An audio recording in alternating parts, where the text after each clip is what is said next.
We booked a cheap week-long rail tour, Barcelona to Zaragoza to Toledo, just 3 American backpackers chasing the real Europe. In Toledo, our guide dragged us into the fortress of San Bernardo, a hulking structure, toothy and time-worn, the stone the color of ripe wheat. The courtyard held a museum, bronze helmets behind glass, and a cafe charging €4 for soda. The main attraction? A 15th-century watchtower. Climb it, and the Tajo River opens at your feet. Terry, Lucas, and I moved in a line. They slipped into the tower's passageway first. I stopped to tie my shoe. Just 30 seconds. But when I ducked into the stone corridor, something in the air pulled back. The staircase wound upward in a tight spiral. Thin beams of light cut through the arrow slits. No footsteps, no echo of my friend's laughter. I called out, "Hey, Terry, Lou?" My voice collapsed into the walls, vanished like ink in water. Above me, just stone. Just the pull of the spiral, winding me upward like a screw. I started climbing, counting the steps, an old trick to stave off dizziness. Lost count around 90. Everything looked the same, slick limestone, patches of moss. I paused. Total silence, like the tower had been carved from cotton. Usually you'd hear something, tourist sneakers clapping above, someone's voice echoing off stone, but here, nothing. I climbed faster. Steps narrowed. The ceiling dropped lower.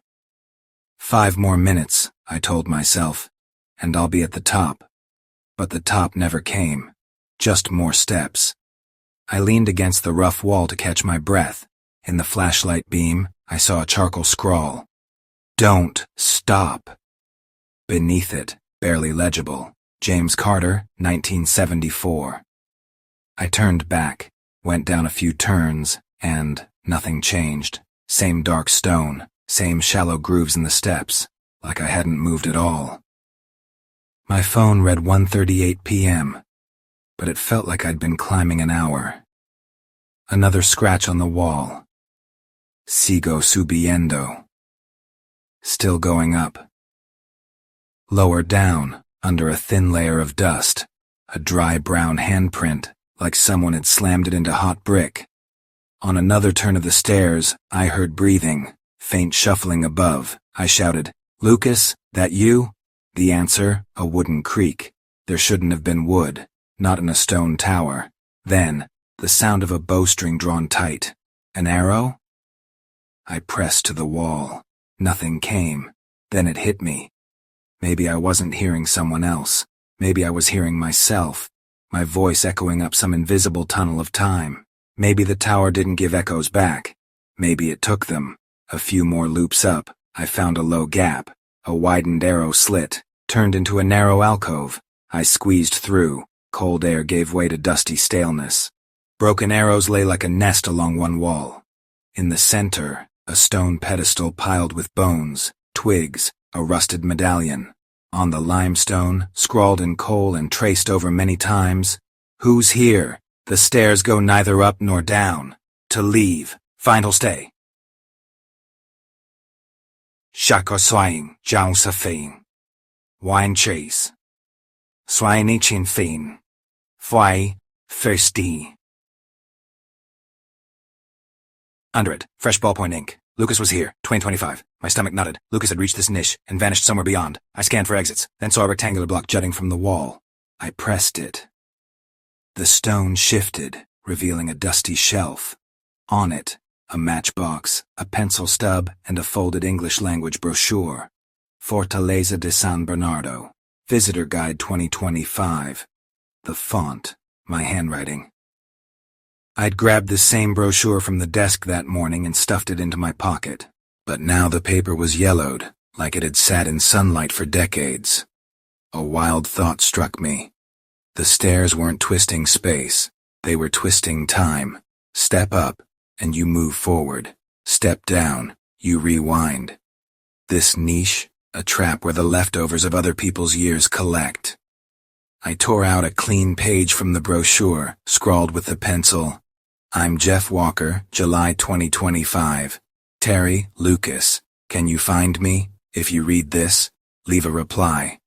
I wedged the note into the stones just below Lacroix's words. Took a deep breath, and went down. Now every loop of the stairs looked different. New white limestone, then crude reddish bricks. Through the slits I glimpsed shifting versions of Toledo, a blue Baroque dome, red tiles from Philip II's era, then siege fires blazing in some ancient war. My phone couldn't hold time. The screen blinked. John Lowe 1, 1970, Feb 03, 2081. I kept walking until my heartbeat drowned out my steps. Then, a sneeze. Loud. Alive. I stumbled into the back of a short, mustached French soldier, holding a kerosene lantern and chipping at the wall with a pickaxe. His uniform tag read, 1915.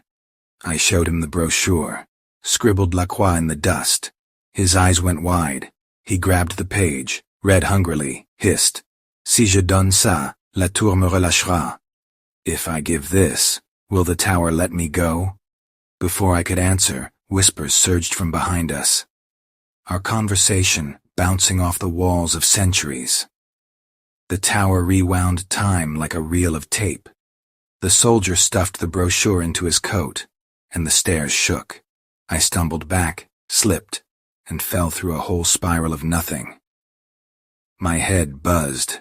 I was sprawled on cold stone. Sunlight streamed through the arrow slit and through the blood in my ears. I heard laughter. I stood. The final platform lay ahead, a door to the outside. Jeff, come on, Terry yelled, leaning in. You fall asleep in there? I stumbled out onto the sunlit battlements. Toledo shimmered. No one, not my friends, not the tourists, noticed me shaking. My phone again read 1:39 p.m., July 20th, 2025. Only a few minutes had passed, but when I leaned on the parapet, I felt a rough spot. Fresh letters carved into the stone. Jeff W. USA, 2025. I hadn't carved it. The tower had. While I'd been absent, we descended. I looked back. A new crowd waited at the entrance. A boy tugged at his mom's sleeve. Mamá, espera, los cordones. Mom, wait, my shoelace. The brochure, gone from my pocket. At the gift shop, the cashier was showing off a yellowed English flyer. Found during floor repairs. In the corner, my pencil scrawl, faded like an old photo. That night, Lucas and Terry wanted to climb again, for night shots. I wiped my forehead and said I was too tired. I'd wait below. In the dark, the stairs would whisper again, names and years not theirs. The tower always needs a replacement. And me? Now, back in Austin, when I wake in the middle of the night, I sometimes hear a distant French murmur, Merci, l'ami, and the soft sound of a page turning under a century of dust. I think I got out. But maybe I traded my freedom for someone else's time. And if one day you find yourself hesitating at San Bernardo's entrance, just 30 seconds late, and step inside.